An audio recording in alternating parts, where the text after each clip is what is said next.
Hello and thanks to the Prague AMPS conference organizers to provide this opportunity for us to share our research. I am Faraji, and today I will talk about belongingness in the in-betweenness fields, migrants' perception of English urban landscape, and the case study of Newcastle Upon Tyne.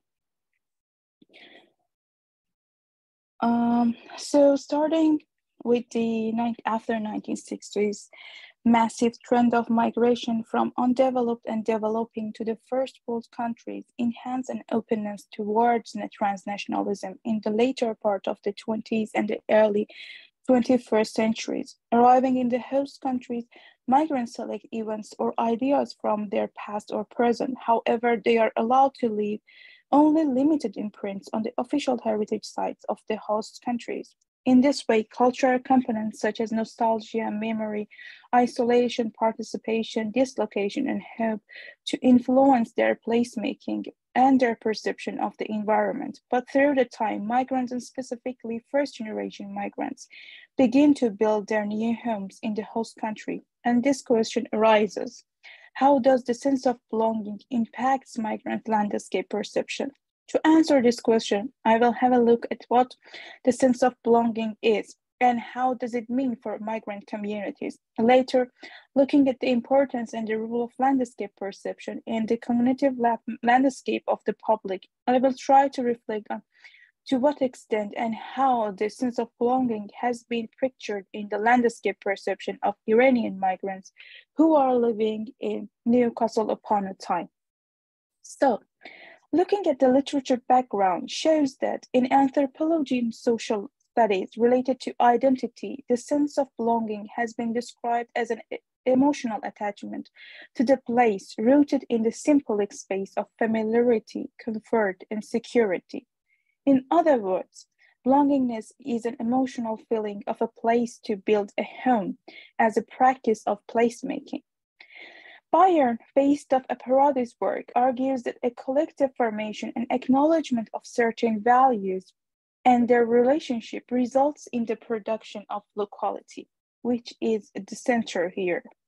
He emphasizes on the role of locality as a space where people feel specially connected to each other and the others, thereby introduces the cultural work as a key for communities, while the mnemonic and narrative devices brings up the sense of belonging to the place and the past. It brings greater legitimacy to the present that connects them and builds a sense of home. This connectivity between the past and the present for communities is associated with a series of landmark events where communities validate them and assign significance by understanding it as collective memory. For migrant communities, the cultural work of memory, like heritage, happens in a place where the discussions over the practice involve both spatial and identity aspects. To achieve this, diasporic communities need to define the relationship with the long-established majority society, but by selecting some characteristics of their past, and thereby they achieve a sense of locality through the practice of placemaking. The practices of placemaking record migrant traces on the mind of individuals and build a collective memory and a sense of belonging as a result. Therefore, time, placemaking practices, and a sense of belonging are closely connected. In a long-term period, when a place finds the feeling of home, it contains the most individual and social memories of the past and the efforts to give the meaning of home to that. Thereby, the form of home, because of the placemaking actions for migrants, turns into a heritage-making practice. Now, regarding the concept of placemaking for migrants, which happens in various scales, Gill explains this practice as a four-stage linear process when migrants can agree upon or project a common identity through the place. This can include the availability of types of spaces or places that help to facilitate and project identity, where projection of involves both practical and public and calculated as well as the automatic result of migrant clustering. For example, through the signs on shops or restaurants, ethnic markets, and a different use of public spaces, so on and so forth. Then in the second stage, new arrivals associate themselves with the place, hoping not to be excluded from specific places or have to abandon important aspects of their identity. Later, assuming the existence of a coherent community, the dominant community will accept their placemaking gradually. Such acceptance depends upon factors such as local history of cosmopolitanism, as economy or resistance to right-wing moral panics. Official discourses around a place can shape the ability to imagine a place according to migrant identities. Finally, in the last phase, newly arriving migrants develop an affinity with the existing migrants' places and identities sustained by subsequent migrant groups. Places may facilitate interactions and attachments that may not have occurred otherwise. Affinity with a place is generated and then sustained by both old and new migrants. In addition to this, Gill emphasizes on the characteristics of placemaking practices. He argues that the resemblance between natural characteristics can work more than just as a remembrance of the homeland for migrants. This evocation takes the form of an embodied experience. In other words, the characteristics of landscape and place can convey the feeling of being present in the homeland for migrants, and thereby the transnational spaces will transcend the socio-geographical borders. Conclusively, the existing living environment of migrants with their set of cultural norms and values influences the spatial behavior and landscape perception of people. One of the fundamental ways that people shape and make their sense of experiences and perceive a landscape is narrative. Narratives offer the ways in which landscapes are shaped by the perception of people and contribute to their placemaking practices. In this sense, even the most personal narratives and stories leave their marks on the mind of people. To examine the application of these theories in the actual world, I have used the walk and talk interview methodology to approach the research subject. In recent years, through ethnographic and social studies, walking methods or accompanying visits are increasingly being used to investigate people's encounters with landscapes. The walking methods do not simply uncover people's responses to landscape, but rather they open particular relational spaces of people-landscapes. Therefore, the application of this method in the study of the socio-political position is growing to be used on how a landscape is experienced and understood. A walking methodology is not simply an enhanced participatory approach to recording landscape experiences or perception, but as Ingold defines heritage as a physical construct, in this method, the landscape comes to be known relationally through the practice of walking. Also, Descartes shows how walking through an urban landscape results in the magnifications of certain sites through memory and practice, making them more significant than their spatial geometry might imply. In the methodology design stage, 6 main factors are necessary to be attentive to provide a pleasant experience for both interviewees and interviewer. These 6 factors are the physical and mental feasibility of participants, their routes, whether they are predetermined or not, recording the data and its pitfalls, data resources that will be gathered during the walk, the contextual issues which refer mostly to the climatic and topographical conditions, and at the last but not least, the talk and the amount of time needed. In this study, I have chosen the urban landscape of Newcastle Upon Tyne, a city located in the northeast of the UK, with a proportion of Iranian migrants living in the city. Looking through the history of a mass migration of Iranian citizens abroad, it is noticeable that beginning in the later years of the 50s, the trend of Iranian migrant settlement outside of Iranian borders grew up to the date. Now, based on the pre-hand studies, the 5 most popular destinations for migrants of migration for Iranian communities are the USA, UK, Germany, Sweden, the Netherlands, and France. Based on British national statistics and reports also, the population of Iranian-born residents in the UK until the year 2011 was around 85,000 people, which raised to about 1 billion people in the latest published reports of 2021.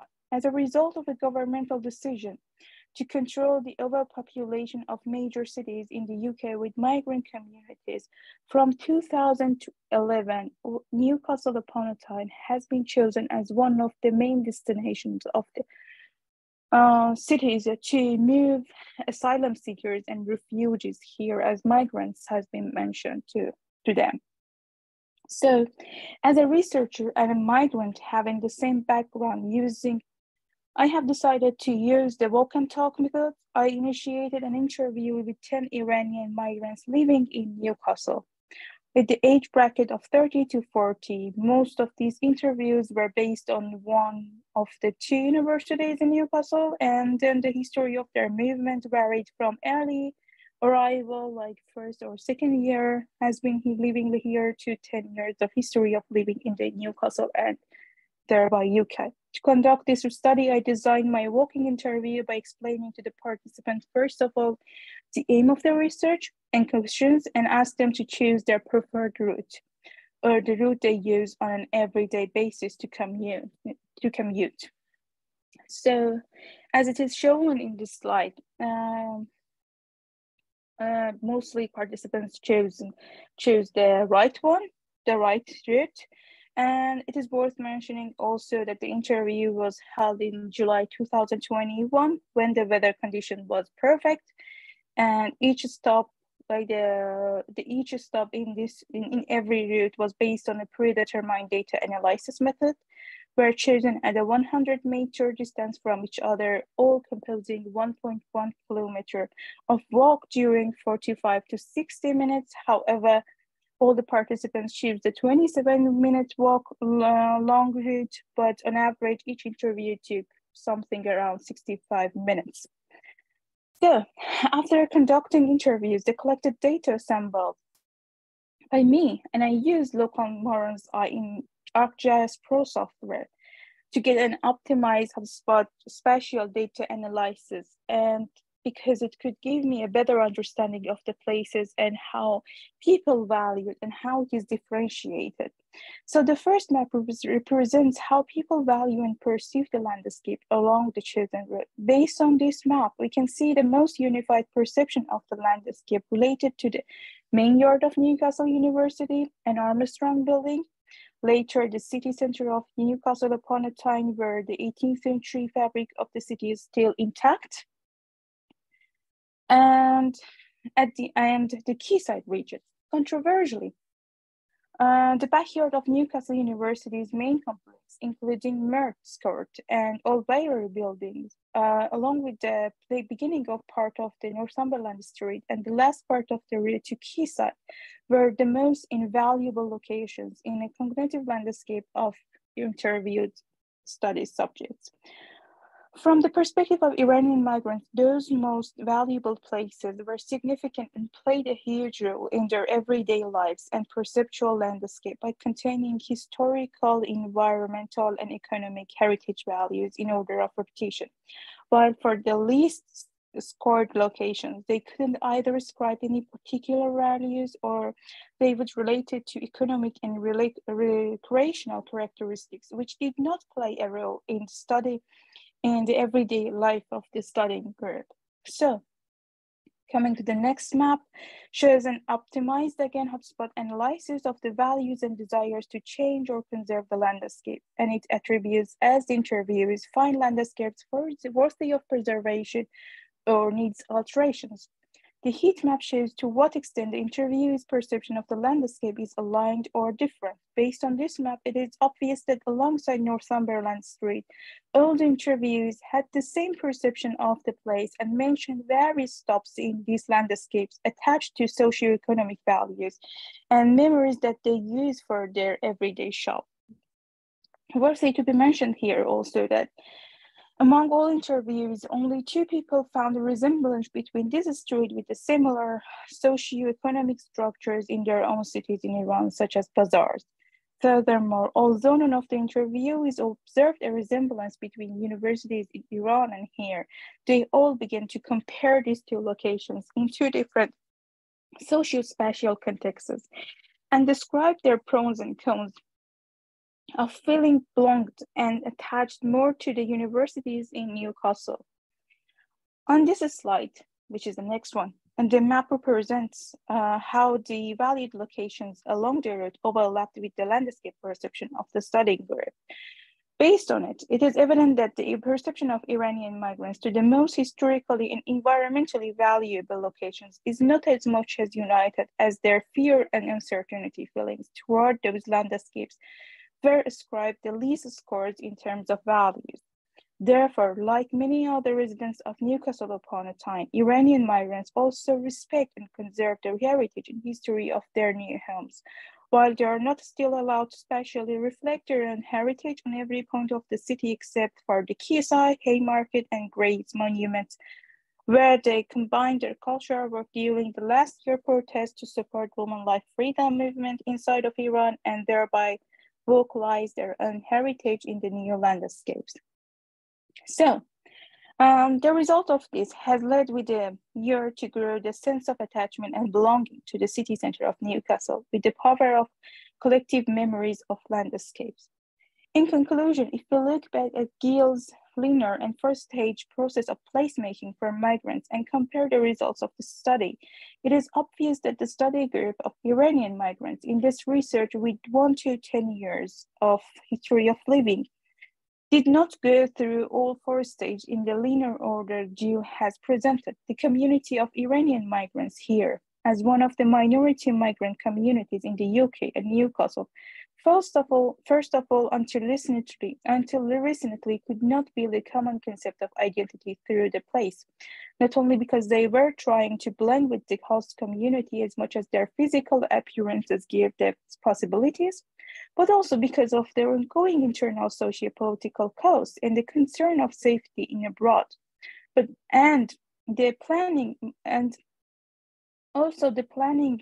urban planning regulation of Newcastle did not provide the openness for these groups to practice their own heritage in both tangible and intangible forms in the context of city, except for the area which is dominated by all migrant communities.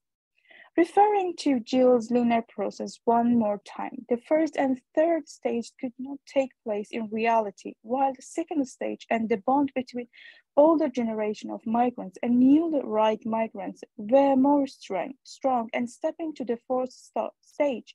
From the second stage, the new arrivals begin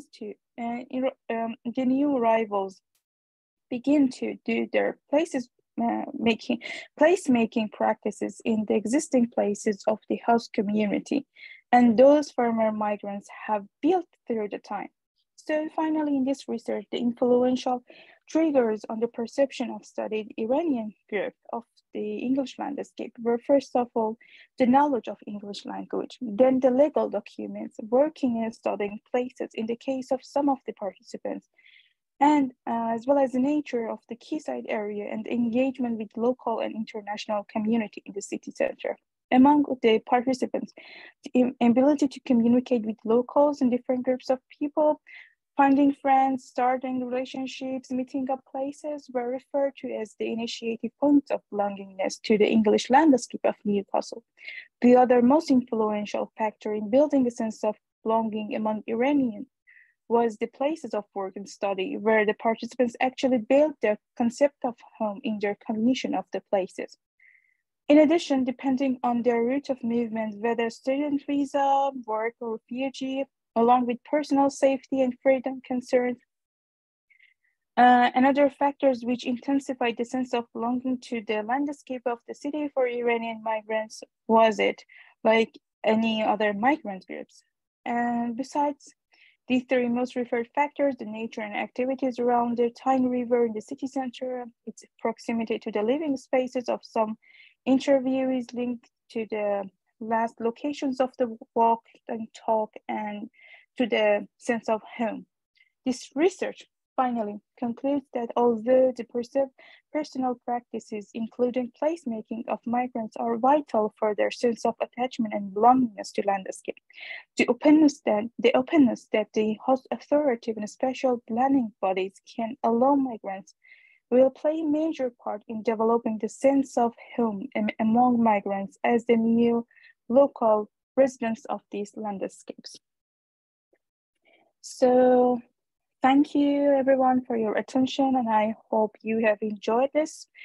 This research has been conducted as a part of my PhD research on cultural translations, and it is funded by Heriland Pan-European Research and Training Network on Cultural Heritage in relation to spatial planning and design. And if you wish to contact me, you can check on my research website, rosen.info, or the Facebook page. And thank you everyone for your attendance today.